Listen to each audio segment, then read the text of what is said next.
नमस्कार दोस्तों, गीगल क्लासेस में आपका हार्दिक स्वागत है।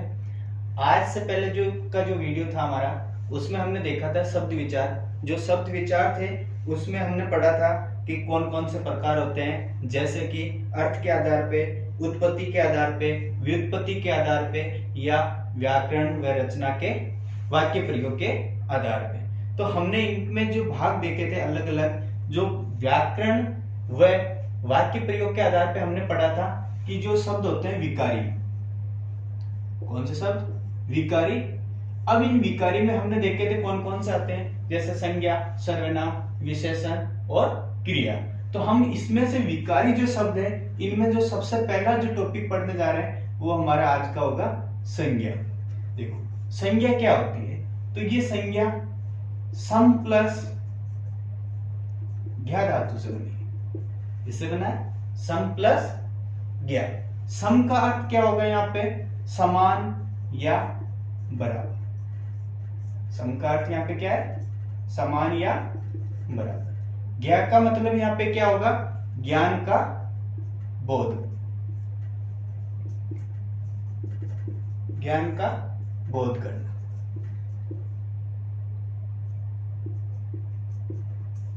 ठीक है। अब देखो यहां पे, अब ये जो संज्ञा है वो किससे बनी है? सम प्लस ज्ञा। सम का अर्थ हुआ सम्मान या बराबर, ज्ञा का अर्थ हुआ ज्ञान का बोध। अब देखो हम संज्ञा की जो परिभाषा देखते हैं, परिभाषा की बात करें कि संज्ञा कहते हैं किसे? ठीक है, तो किसी वस्तु, किसी भी वस्तु, व्यक्ति, स्थान, भाव आदि स्वयं में संज्ञा नहीं होती है, बल्कि उनके नाम में, उनके नाम को क्या कहते हैं? संज्ञा कहते हैं।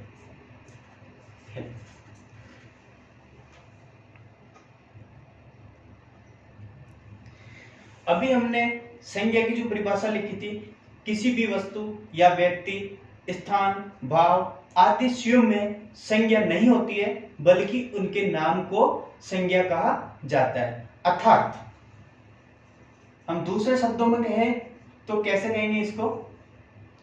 जो जैसा है, जो जैसा है उसके वैसा ही होने का बोध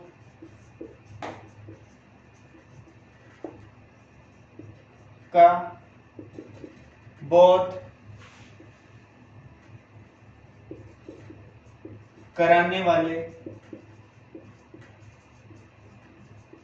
शुद्ध शब्द क्या कहलाएगी? संज्ञा कहलाती। ठीक है। अब हम देखते हैं कि संज्ञा क्या होती है। तो हम जो भी शब्द है उसके वैसा का वैसा हमें जिस शब्द से पता चलता है कि ये शब्द क्या है, उसका जो बोध कराने वाला जो शुद्ध शब्द होगा वही हमारा क्या है? संज्ञा है। तो संज्ञा के प्रकार, संज्ञा के प्रकार देखो, संज्ञा के जो मूल रूप होते हैं, संज्ञा के जो प्रकार हैं, इसके जो मूल रूप है वो होते हैं 3। कितने होते हैं? 3। कौन कौन से में?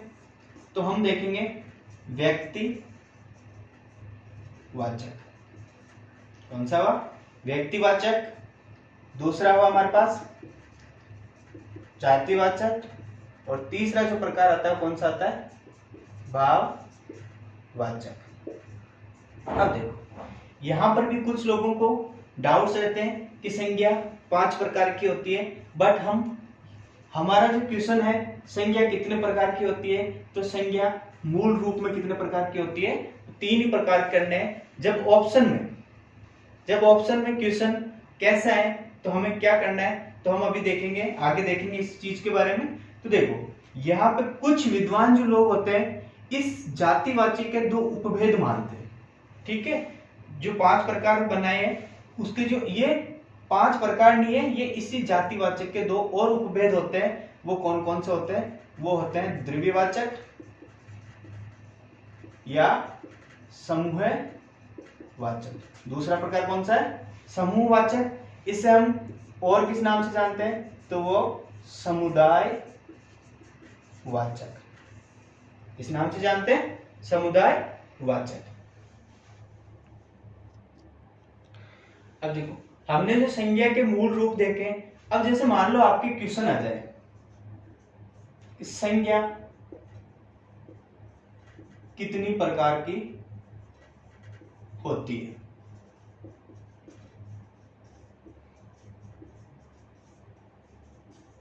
और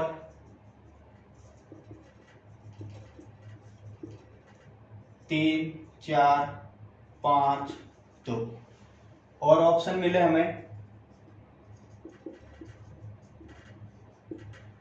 4, 5, 6, 2। अब देखो जब ऐसे ऑप्शन में हमें संख्या 3 भी मिले और 5 भी मिले, तब हमारे को मूल रूप से कितने प्रकार की होती है संख्या? 3 प्रकार की होती है। तो हमें इसका उत्तर कितना देना होगा? 3 ही देना होगा। और हमें जब ऑप्शन में 3 नहीं मिले तब हमें वहां पे ऑप्शन कौन सा करके आना है? तो ऑप्शन नंबर 5 करके आना है। अब आपने देखा होगा कि पता चल गया कि भाई कैसे क्या आंसर देना है। इसके बाद हम आगे जो टॉपिक में चलते हैं, तो हम सबसे पहले इसके प्रकारों में पढ़ते हैं व्यक्तिवाचक। व्यक्तिवाचक संज्ञा। व्यक्तिवाचक संज्ञा किससे कहते हैं? तो सबसे पहले इसकी परिभाषा लिखें। जिन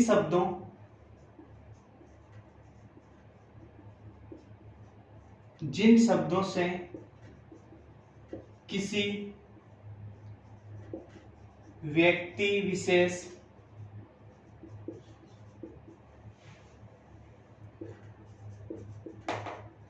वस्तु विशेष व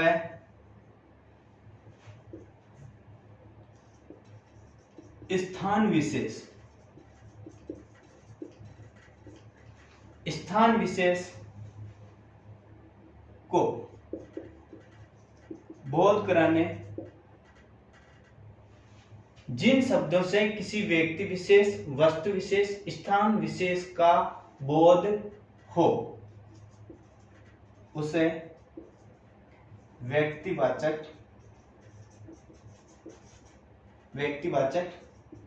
संज्ञा कहते हैं। व्यक्तिवाचक जो संज्ञाएं होती है,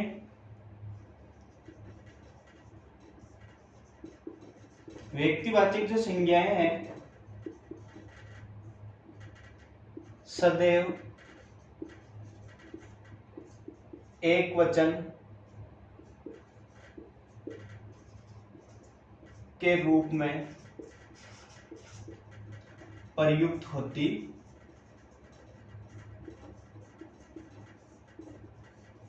है। देखो व्यक्तिवाचक संज्ञा की डेफिनेशन हम कह सकते हैं कि व्यक्तिवाचक जो जितनी भी जो संज्ञाएं हैं वो हमेशा किस रूप में प्रयुक्त की जाती है? तो वो एक वचन के रूप में ही प्रयोग होगी। अब आगे व्यक्तिवाचक संज्ञाओं में कौन कौन से भाग आते हैं, तो हम देखते हैं व्यक्तियों के नाम। कोई भी जो व्यक्ति है उसका जो नाम है, व्यक्तियों के नाम किसमें शामिल होंगे? व्यक्तिवाचक संज्ञा में। विशेष वस्तुओं के नाम, विशेष वस्तुओं के नाम, विशेष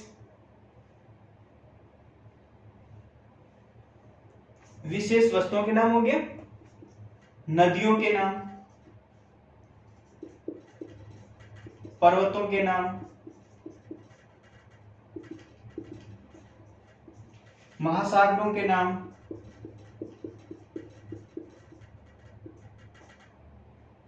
वेदों के नाम,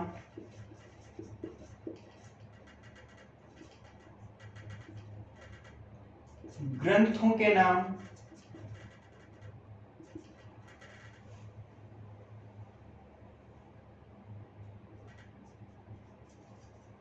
ऐतिहासिक मुद्दों के नाम, ठीक है, दिनों के नाम, महीनों के नाम, समाचार पत्रों के नाम, रेलगाड़ियों के नाम,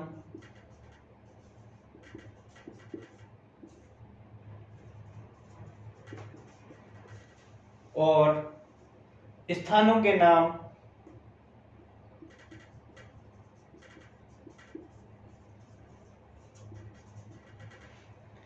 इसी प्रकार स्थानों के नाम हो गए आदि शब्द। आदि शब्द ये जितने भी हैं ये सब किस में शामिल किए जाएंगे? आदि शब्द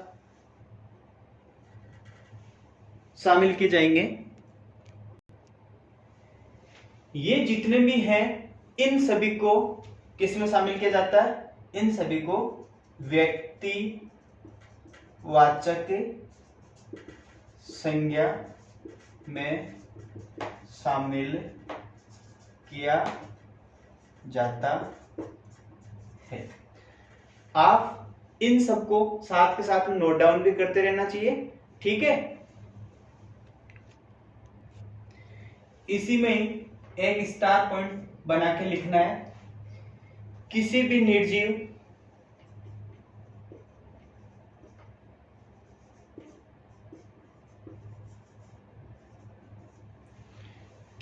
निर्जीव जातिवाचक संज्ञा के पूर्व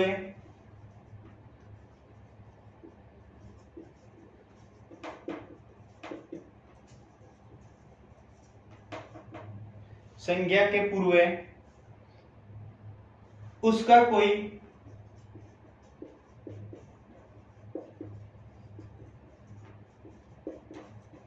उत्पाद, नाम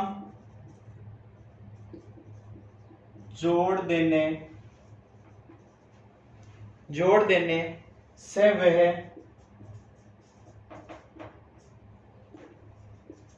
संज्ञा किसी भी निर्जीव जातिवाचक संज्ञा के पूर्व उसका कोई उत्पाद नाम जोड़ देने से वह संज्ञा व्यक्तिवाचक संज्ञा बन जाती है। व्यक्तिवाचक संज्ञा बन जाती है, ठीक है।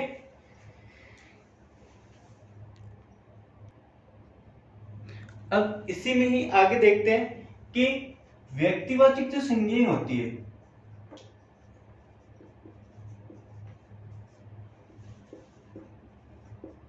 संज्ञाएं हैं इनको जातिवाचक में बदलाव किया जाता है, रूपांतरण। तो देखिए कब किया जाता है? जब इनकी जो पहली जो शर्त होगी, जब कोई संज्ञा व्यक्तिवाचक होते हुए भी, जब कोई संज्ञा व्यक्तिवाचक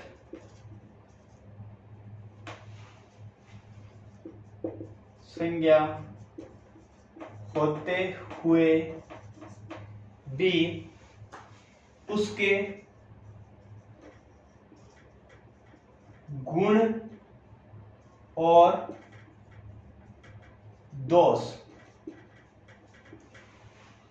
दोषों के संदर्भ में प्रयुक्त हुई हो।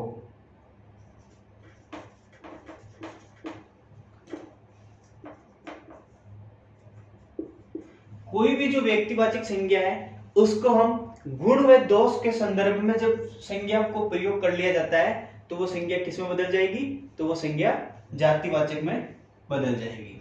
दूसरी शर्त, जब कोई व्यक्तिवाचक संज्ञा है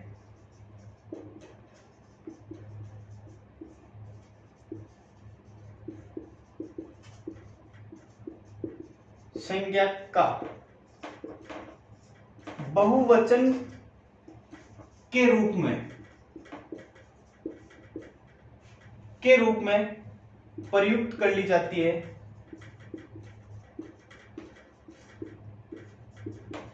जाती है तो वो क्या बन जाएगी, वो भी जातिवाचक संज्ञा बन जाएगी। जब कोई व्यक्तिवाचक संज्ञा का बहुवचन के रूप में प्रयुक्त कर ली जाती है तो वह जातिवाचक संज्ञा बन जाएगी। अब देखो इसके दो एग्जाम्पल देखते हैं। अब व्यक्तिवाचक से भाववाचक में जो रूपांतरण में हमने दो शर्तें लिखी है उनका हमने उदाहरण लिए। देखो पहला जो उदाहरण है हमारा, तुम कलयुग के भीम हो, तो यहाँ पे जो भीम शब्द है ये देखो व्यक्तिवाचक है, जबकि हमने यहाँ पे इस वाक्य के अंदर यहाँ पे किसके रूप में प्रयोग किया है, गुण व दोष के रूप में प्रयोग किया है, गुण व दोष के रूप में प्रयोग किया है। इसलिए यहाँ पे ये जो शब्द है जो भीम है वो यहाँ पे क्या कहलाएगा, जातिवाचक। कौन सी संज्ञा कहलाएगी यहाँ पे, ये जातिवाचक संज्ञा। देखो आज भी हरिश्चंद्रों का अभाव नहीं, यहाँ पे हरिश्चंद्र जो शब्द है वो क्या होना चाहिए, वो व्यक्तिवाचक होना चाहिए, जबकि यहाँ पे हरिश्चंद्रों मतलब यहाँ पे किस रूप में प्रयुक्त हुआ है, ये बहुवचन के रूप में प्रयुक्त हुआ है। तो व्यक्तिवाचक था, इसको बहुवचन के रूप में प्रयोग करा, तो ये जो शब्द क्या कहलाएगा, ये क्या कहलाएगा, जातिवाचक। जातिवाचक। अब आपको संज्ञा किसे कहते हैं, संज्ञा के कितने प्रकार होते हैं, और इसमें जो सबसे पहला जो प्रकार है व्यक्तिवाचक, ये सब आपको समझ में आया होगा। और किसी प्रकार की कोई समस्या है तो आप कमेंट करके बताएं। धन्यवाद।